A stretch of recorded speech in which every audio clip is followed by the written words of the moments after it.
Good morning, everybody, or good afternoon, or good evening, even depending on where you're watching from. I know for a fact we do have a subscriber who lives in Nepal, so that's awesome. I'm so glad to see the channel growing. So glad to see everybody getting involved in the live chats and the comments, hitting that like button, subscribing. It's awesome. I'm Sean. Welcome back to the channel, and this is MUFC versus everybody. Where we're talking anything and everything Manchester United related. Transfer rumors, match results, previews, 3 thoughts on the matches, all that fun stuff. I did give 5 thoughts, a bonus 5 thoughts on my whole the Manchester United season as a whole last year. So go check out that video if you haven't watched that yet. Let me know your thoughts. Today, though, wanted to do kind of another deep dive, like a scouting report. We just did one yesterday on Matthias de Ligt as that move kind of heats up. So check that one out too. Done a few similar videos on Rene Haka, Ruud van Nistelrooy as well. Go check those out too to learn a little bit more about what our new coaches can bring to our backroom staff. But today, following the news early today that we've seen from Caught Offside that Manchester United and Joshua Zirkzee, Bologna striker Joshua Zirkzee, have agreed to personal terms on a transfer, I wanted to do a bit of a scouting report on Joshua Zirkzee, a deep dive, a closer look, what his career's been like since leaving Bayern Munich, what his stats look like, what his profile, what it could bring to United, basically. So I wanted to dive into that today. Apologies if I seem a little tired today. It was July 4th yesterday, and in America, everybody goes crazy with the fireworks on the 4th of July. So fireworks are going pretty late until last night. I was up pretty late. Plus, one of my dogs is not a big fan of fireworks, so she's freaking out all night. So up a little late with her, and then obviously up early in the morning to get the dogs up and going, fed, walked, and all that stuff. So it doesn't stop me from being here. That doesn't stop me from giving you guys all the good insights on players, coaches, tactics, and transfers and everything. So let's dive right in. So, of course, we've been heavily linked with Zirkzee for several weeks now. It almost looked as though maybe considering him as a striking target was a moot point. Remember, he looked a cert to sign for AC Milan. It was heavily rumored that he wanted to stay in Italy. He was going to Milan. The big sticking point with that, obviously, was the agent fee that his agent was demanding from Milan. It was pretty hefty fee, double digits, almost a third of the total release clause there. So that caused a bit of a speed bump, a roadblock. So Zirkzee's agent is what's his name? Kia Jurabkian is his name. Forgive me if I'm not pronouncing that right.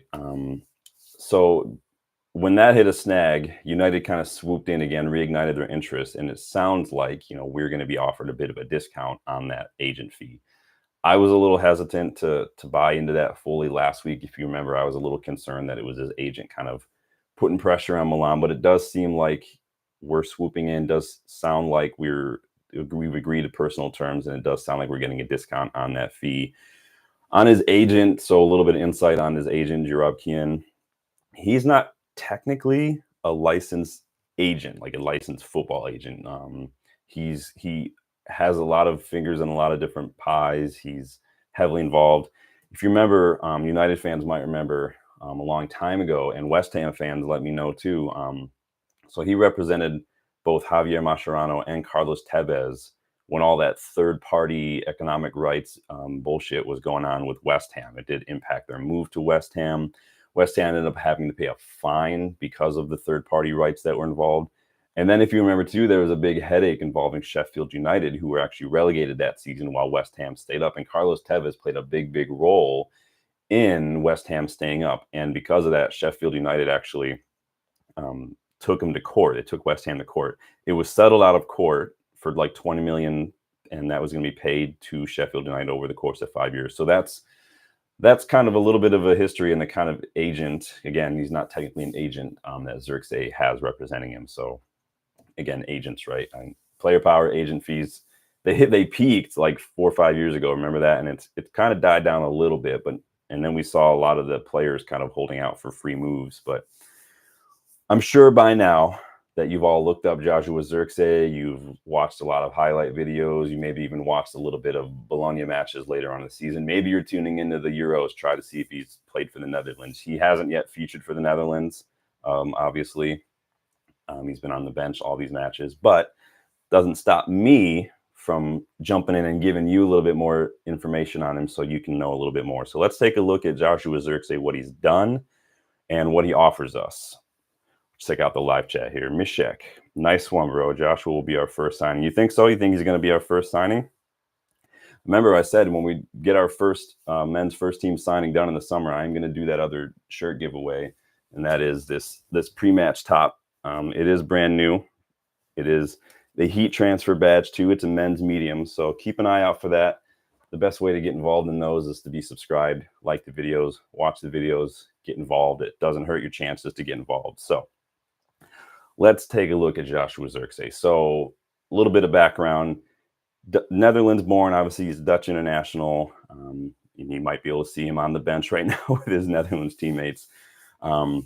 He joined Bayern Munich's second team, their academy, basically from Feyenoord's academy back in 2018. Jumped around through a lot of youth academies in the Netherlands, but his talent and his potential were very, very obvious from an early age. And he did, and that step up from Feyenoord to Bayern Munich's second team wasn't intimidating. It didn't kind of hurt him like it can for a lot of young players. He actually came on to score a hat trick in his debut for the second team, and then he scored the match winner in his very next match, which was only a few days later. So he already hit the ground running. Danny B, new to the channel, just subscribe. Thanks, man, appreciate it.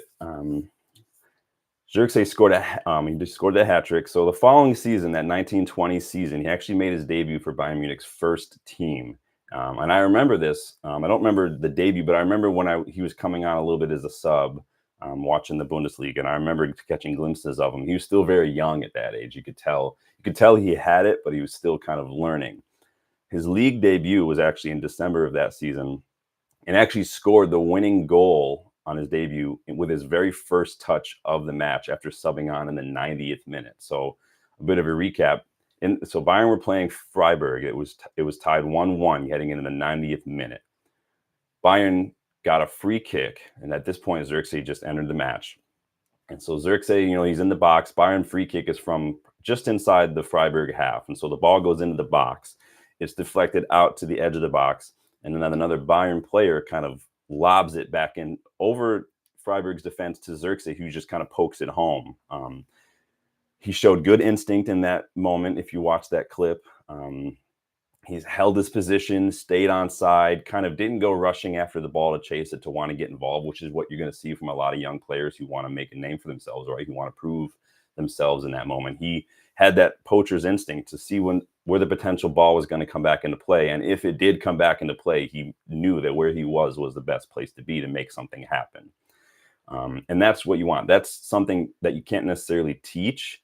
It's something that a lot of strikers will gain through experience, but for some really good strikers, it's something that they already have. You see it from Erling Haaland as well. And so I like that, what I see from Zirkzee there. He scored another match winner just a few days later against Wolfsburg as well, again, coming on in the final minutes as a sub. So a little bit of Ole Gunnar Solskjaer vibes in that regard, coming on as a sub and making something happen. So following that season, he was loaned to Parma in Italy, and that was January 2021. He went on loan.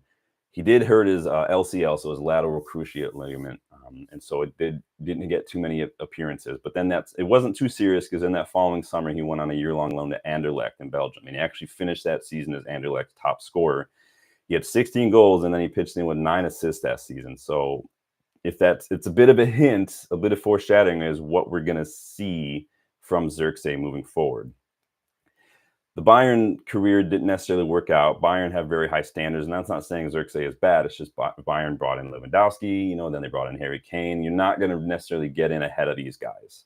And so I have nothing but respect, and it's a good sign when young players want to play. They don't want to just go and ride the bench. They're not just kind of that happy to be here crowd. They want to go get minutes and develop. It's a good sign to me. So he was sent to Bologna. He was sold to Bologna in August 2022.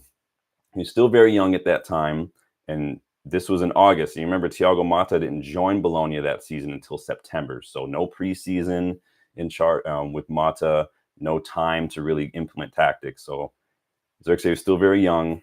He's only had 5 starts, 19 appearances in that season, the first season in Serie A. Only had 2 goals, 2 assists that season. So remember, again, this is that first season Thiago Motta took over. No one really had a preseason again. Took time, and as if you go back and watch that video I did on Thiago Motta a while back when we were linked with Thiago Motta, he showed that pragmatism when he first came in to realize, okay, I didn't have preseason. I'm not going to have time to figure out tactics and really implement my style. I need to figure out how to get results. And so he played really compact, really deep, and he got the job done. He survived, got him to one of their best finishes in a while, and managed to. And it was that last season, so Mata's second season, that he was able to really start kickstarting that. So again, go check out that video. What we got here, Mishek, do you think this deal can happen before next week? I hope so. We saw reports that, we were trying to get a couple of players in before preseason. I think Zirkzee is a little difficult simply because he's at the Euros right now.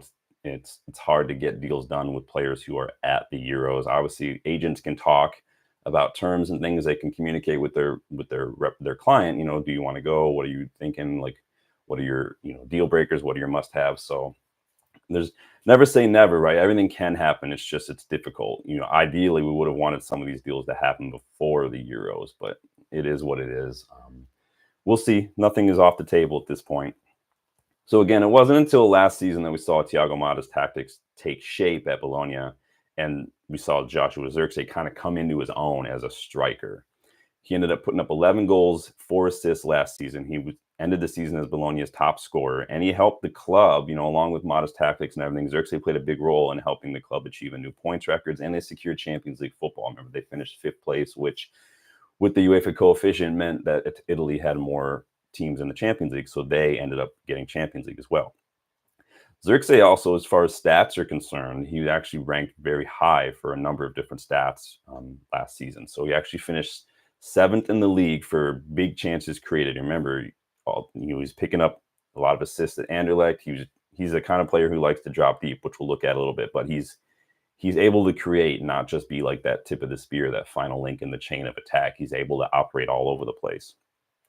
His attempted passes, his completion percentage, and his progressive passes, so again, passes that move the ball 10 yards further up the field, were all in the mid 80th percentile when it comes to strikers. So he's, again, dropping deep, getting involved, linking up, seeing his teammates.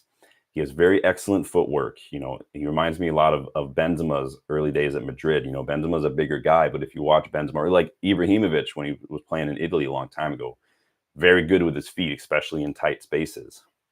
Zirkzee has that in his locker. He finished 8th in the league last season for successful dribbles, and he was actually in the top 11% for successful takedowns. So with the ball at his feet, he can beat defenders and move the ball.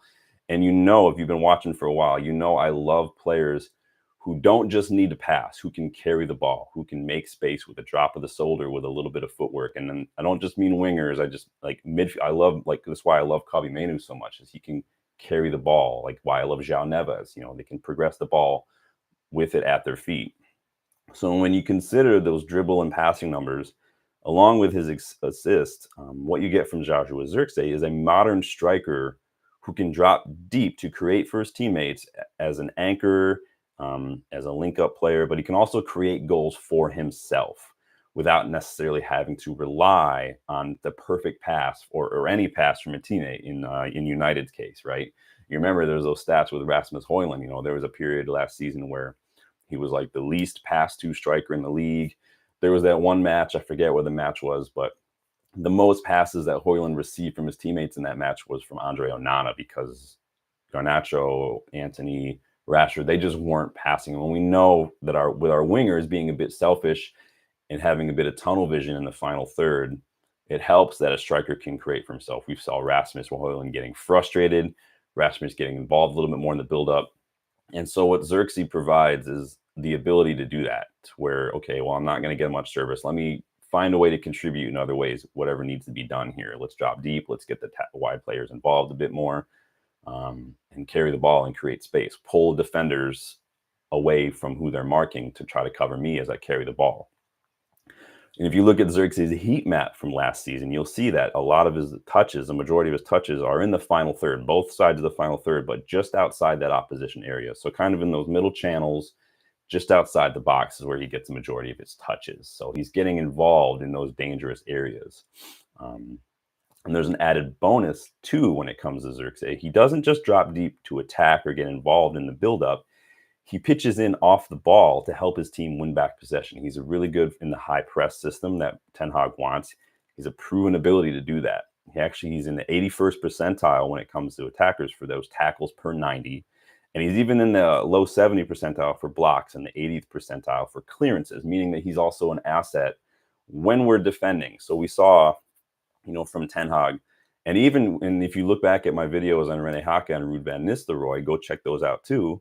In terms of their tactics, they like their sides to be able to defend compactly, very strict defense, be hard to break down, and that does require sometimes every player to get involved in that to be a little bit more selfless and drop deep. And what Zirkzee shown is he's able to do that with those clearances, with those blocks, and then with those tackles, that high press. Is it starting to feel like to anyone else like Zirkzee might be a bit tailor-made for Erik ten Hag a little bit in that regard? So at United, and I think to an extent you can argue in the modern game, strikers need to be more than just target men. They need to be more than just, your Lukaku's, your Cavani's, your Ibrahimovich's, your Edin Dzeko's. They need to be more than these kind of guys. You have to be able to offer more now in the modern game. They need to be able to contribute to the overall attack by dropping deep, acting as a link-up player or a playmaker sometimes. Karim Benzema has been the standard in this regard for many, many years. Benzema is more of a center forward, more of that second striker kind of player. Roberto Firmino at Madrid, you could call him more of a false nine because he was a number 10 at Hoffenheim, but he was in that 4-3-3, he was that false nine, and he was able to do both, right? And then we've even seen Harry Kane kind of add this string to his bow in recent years, dropping a little deeper, even at Spurs, dropping a little deeper. He like Harry Kane's passing ability. I don't know if he's always had that in his locker because I'm not a Spurs fan, but his passing ability when he's dropping deep and contributing to the buildup has been awesome in the last couple of years. Like, I'm impressed. And so United's wingers too, there's another reason for this. They have a habit of shooting first and shooting second and then passing maybe third if they pass at all. So at United, a striker needs to be able to make goals because the service you get is not going to be, very prevalent. We saw a little bit of this playmaking from Cristiano Ronaldo when he was here, especially on a counter. He had a lot of good one-touches. And we saw a little bit from Højlund as well. Højlund's actually very good in link-up play and one-touch play. He's very good with the ball at his feet. I would prefer us to stop playing Højlund as a hold-up kind of striker, as a finisher, and more of a, let's run off the shoulder, let's get involved with the other attackers in the build-up. Zirkzee's profile adds a whole new layer to United's attack in that regard. I think the way he plays, his style, can make us a more well-rounded team, a more modern football side as we embark on this rebuild under our new ownership. We've got new coaching staff coming in. I think all this is going to really combine to really kickstart that rebuild. Danny B, I think Højlund and Zirkzee could play well together and do very well. Yeah, I think that they could play well together. It's always risky to put your only two strikers on the pitch at the same time, but I think what I would see sometimes, what we could see is maybe if Bruno needs a rest, or if we maybe want to drop Bruno to play a little deeper in a pivot even, or if we make it 4-3-3, I think maybe Zirkzee could kind of like where McTominay was playing a little bit towards the later in the last season, Zirkzee could almost drop into that false nine a little bit. And it's going to depend. And I think a lot of that's going to depend on Ten Hag, on if and how and when Zirkzee and Højlund can play together at the same time. I think that I would like to see from Ten Hag a little bit more fluid, flexibility, when it comes to the way we set up sometimes. Not necessarily based on opposition. I don't have a problem with it necessarily. I did not have a problem the way we played against City. In fact, heading into the FA Cup final, that's what I said you need to do against City. Play a little bit more pragmatic, be hard to break down and hit him on the counter. That's how you beat City. But sometimes maybe we'll have to play both of them at once. Maybe if we want more firepower, who knows? It'll be interesting to see how it works, though. And so that's a lot of that's going to depend on Ten Hag. Zirkzee could play off the left too, says Danny. Hey, Kenny, I mean, you've watched more of Bologna than I have, but we'll see what happens. Of course, when it comes to any new player, any new attacker, any big hyped up player, there's going to be questions. There's going to be doubts. There's going to be concerns. I've shared my concerns over Matthias de Ligt's injury record, for instance. Um, However, a lot of these questions are not going to be answered until, Zirkzee's played a few matches in a United shirt, obviously, and we see how he fits in. It's going to take time.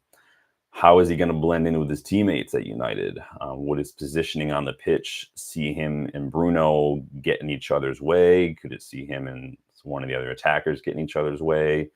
Will they be able to work better? Like, will Bruno and Zirkzee, let's say they start together, and we know that Zirkzee drops a little deeper, are they able to kind of alternate, kind of like how a double pivot alternates? Will that create more of a headache for the opposition? Now we've got two people who can attack and make plays on the pitch at once, especially in that dangerous area of the final third. Is that going to cause a nightmare for our opponents? Will his playmaker also see him as that false nine who creates chances for Rashford and Garnacho? Maybe if he's dropping deep and being a link up, are we going to see Rashford and Garnacho when they kind of cut inside onto their strong foot? Are they going to be able to kind of hit that a little better? And we'll see a little bit more fluidity when it comes to that final play and on that final phase of the attack. Maybe. Zirkzee is still not the finished article.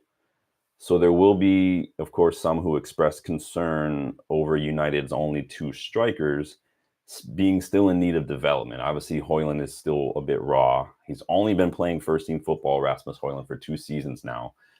He wasn't meant to be Atalanta's main striker. He wasn't meant to be our main striker. He's got it, but he still needs to develop. Zirkzee is only a few years older. Obviously, that's a few years more of experience, but, there's still some raw ability there. He's still kind of part of that, I'm here for the experience on the international level kind of player right now.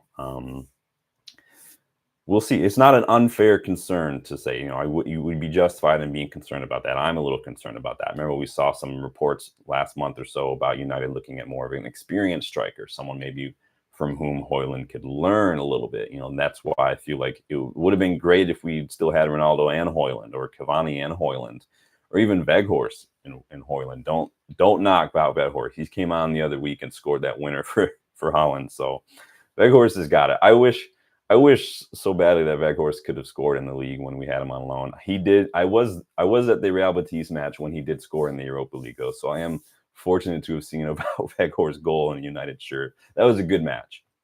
Very, very cold night, very, very snowy night, but it was a good match. If you ever have a chance to get to Old Trafford, please do.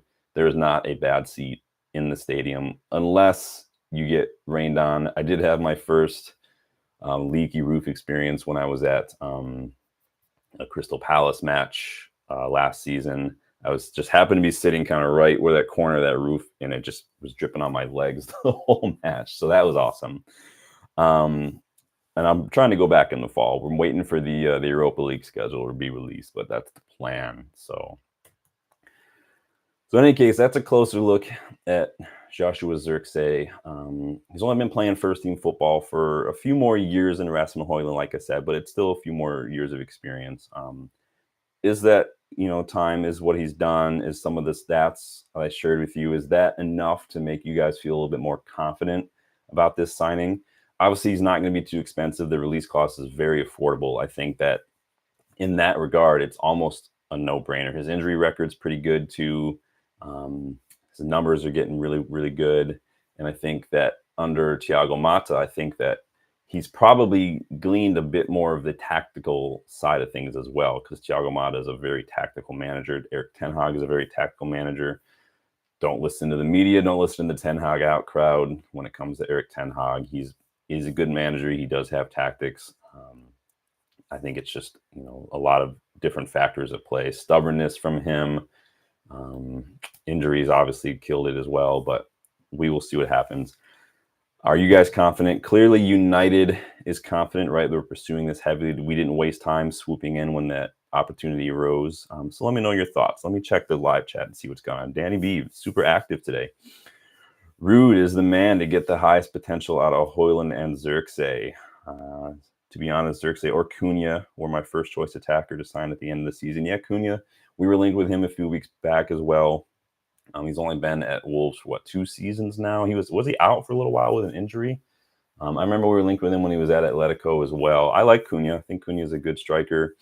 Obviously, I don't watch a ton of Wolves. I don't watch a ton of the Premier League outside of United matches. Usually, when it's not United, I'll watch like a Bundesliga or Eredivisie or something, depending on what the schedule is. Of course, there are those match weeks where there's not a whole lot of I guess, call them good matches on, but we'll see. Let me know your thoughts on Højlund in the comments. Also, big shout out to Lisandro Martinez, too, who scored Argentina's only regulation goal last night before they went on to beat Ecuador in a shootout later on. Garnacho did not see any minutes last night, but that's not a big deal. He's a young player. He did get minutes the match before. So that does put Argentina in the semifinals of the Copa America. They will face Venezuela or Canada, whoever wins that matchup. So big shout out to Licha. Is anybody watching the Euros today? A couple of big matches. Obviously, it's Spain versus Germany later. And remember, I kind of picked Spain or Germany to win the thing. They both look very, very dangerous, very, very convincing. I haven't been too convinced with France. Portugal looked good. I don't know if I'd put Portugal on that same level as Spain or Germany, but who knows? I will be heading to a pub later on to watch the Portugal versus France match with a buddy of mine. I know he's a big Portugal guy, so it'd be nice to get out and enjoy that. And so a couple of big matches to get, probably a couple of the biggest matches of the Euros. That Turkey versus Austria match, probably the coolest, like the most enjoyable match I've watched so far. That was a really good match. What we got here? Danny again. The thought on losing out on Anselmino and Archie Gray. I was really pissed. I mean, it's obviously both, Anselmino is one for the future. Gray, you could argue, is one for the future, still a teenager, but he did feature heavily, for Leeds last season. Always nice when Leeds don't get promoted. I don't think Archie Gray was ever were we ever in for Archie Gray? It's hard to get frustrated, for me personally, about another team signing a player that we were never really linked to, that maybe we're not interested in. I know Archie Gray and his whole family are big Leeds fans. He's a Leeds player. It's not like we've never signed a player from Leeds, but he is Leeds kind of through and through.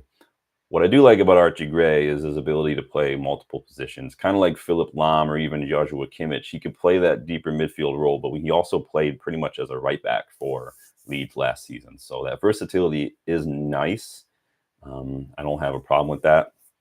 There are a lot of young midfielders out there that I think in the future we could definitely take a look up. I do like Adam Wharton a lot, Crystal Palace. I do like Gordon Duath. He is playing in France right now, a young defensive midfielder. I really like him. I did like Alan Varela when he was at Boca. He ended up going to Porto. Anselmino, I don't know if we're going to sign more than one defender this summer, personally. I've said before, with the way that we're looking at renewing some contracts for Johnny Evans, I think we're going to sign 3 kind of starting 11 players and 1, possibly 2 kind of backup cheaper players, or maybe a free option like Adrian Rabiot. I think Rabiot and Ugarte in the midfield would be a dream right now, personally. And we're looking at some fullbacks. I think a lot of this is going to depend on who we sell.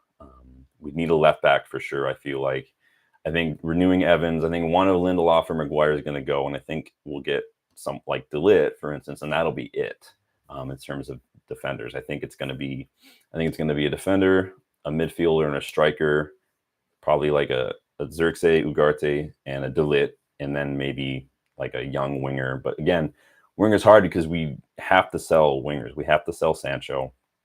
I think I would prefer us to sell Antony, but that's not guaranteed either. Antony, we multiplied Antony's wages from Ajax to United by 10 times. That's going to be difficult because we are idiots when it comes to paying players wages to get them over the line. So we will see. Danny, me too, mate. Varela was a big miss. Eki Fernandez at Boca. Yeah, I've seen that. Fernandez at Boca a little. Boca, I do like Boca have a lot of really good young players. They got that young winger.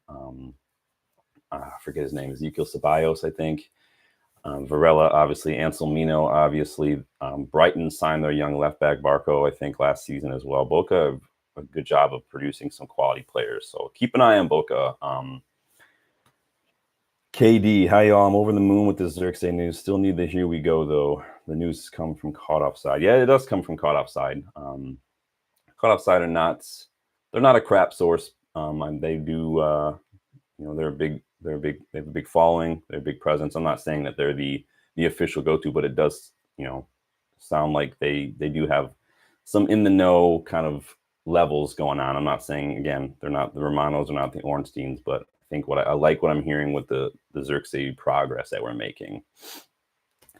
Danny says we need two Delit and Ignacio Martinez and left back cover. Yeah, it's going to be. I don't know if we're going to be able to buy two center backs unless one of them is a young center back. Again, Cambuala, Licha, potentially Delit, Johnny Evans maybe on another year, and maybe Maguire and Lindelof still. That's 5. It's not bad. I don't know if we have any other center backs in the academy that are ready for that step up. I wouldn't say no to another center back, obviously, but it's Branthwaite's a little too expensive. Todibo looks like that's not going to happen from a legal standpoint.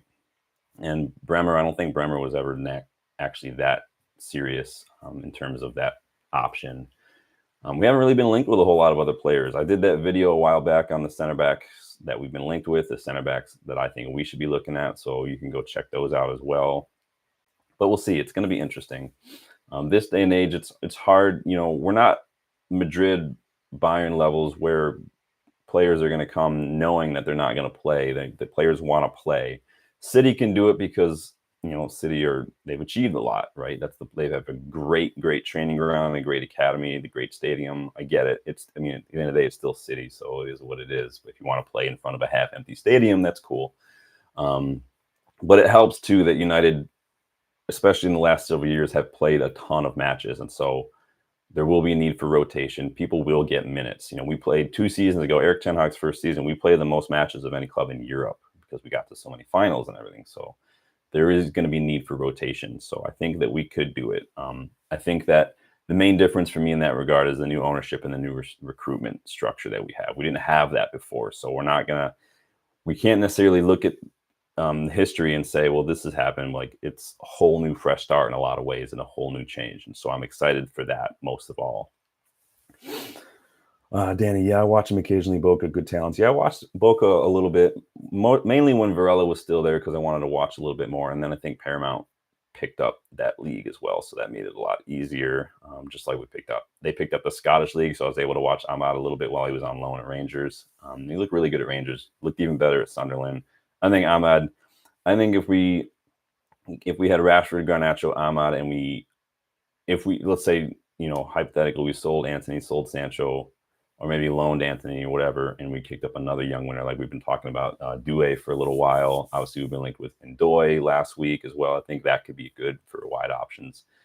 But we'll see. But that is my deep dive look at Joshua Zirkzee, his career, his numbers, his profile, what he brings to United, what he offers. I think he, again, adds a bit of that modern striker element to the side that you're seeing more and more of these days. And so I think it's something we haven't seen at United in a very, very, very long time, if at all, if I'm being honest. And so it's exciting. It's inexpensive. He's a good age. I think he's got quality. And I think under Ten Hag, you could really see him develop even further than what he did under Thiago Motta. So he and Højlund, I think they can compete. They can work together again. I don't think Højlund is seen as the starting number 9. It's just circumstances dictated and finances dictated. That's what we needed from him last season. So, and we even saw towards the end of last season, Højlund was coming on more and more as an impact sub, which isn't necessarily a bad thing. I think people look a lot at the price that we paid for Højlund and think that means he's our top guy. He wasn't.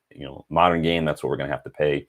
When you have crap negotiators like we did last summer, that's what we're going to pay as well. We overpay on wages, we overpay in transfer fees, and we get peanuts when we sell players. All that will hopefully change now that we've got a whole new structure in place. So let's see. Danny says, yeah, I like Doué. KD, welcome back, man. We may not buy 2 CBs this summer, but it's possible that we get Todibo in January. He rejected an offer to leave and would rather stay at Nice. Could be because he had some assurances about a future move. Who knows what's going on?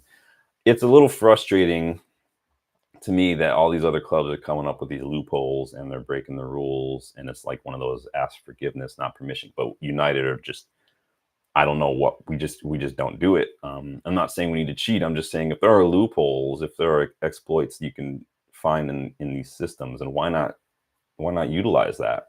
You know, why not find a way? Obviously, we're trying to go about it directly with hiring that lawyer that we saw last week. I haven't heard much from that since, um, but we'll see. You know, Todibo, I like Todibo. I like Delit. Todibo, I think, is a little less injury prone, obviously, but we'll see. But that is gonna do it for me today, guys. Don't forget to leave a like on the video. Don't forget to subscribe to the channel if you are new. Lets me know who's interested, who's feeling what I'm putting out there, who's smelling what I'm selling, right? And we'll do that shirt giveaway when we get our first signing, and then I have to redo that other one because the winner was very generous and didn't want me to pay to ship to Nepal, but that's okay. I don't mind shipping to Nepal. I don't mind shipping to Europe or wherever, but he was insistent, so that's cool. We'll redo that one. So get subscribed, and we'll do that one in the next video. How's that? But thanks for stopping by.